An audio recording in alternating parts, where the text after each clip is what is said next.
ළමයිගේ එක එක ප්‍රශ්න හින්දා මං දෙමව්පියෝ කීප දෙනෙකුටම පණිවිඩය යවුවා ඇවිල්ලා මාව හම්බෙන්න කියලා. දැන් මේ තාත්තගේ දරුවගේ නම මොකද්ද? නම සර් මේ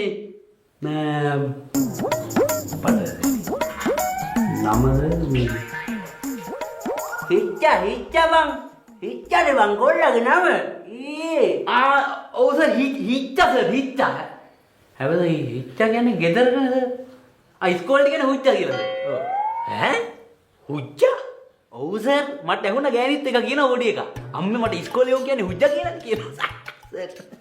මම අහන්නේ මේ ඉස්කෝලෙන් දාපු එක නම් නෙමෙයි. තමුන්ගේ දරුවගේ උප්පැන්නේ තියෙන නම මොකද්ද?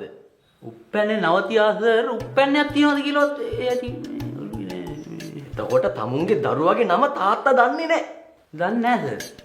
ගෑනින්නේ සර් නම දැන් මේ වෙලාවේ මං එහෙදී නික්කි නෑ සර් බීලට කොහොමද හරි දරුවා ඉන්නේ කීයේ පන්තියේද?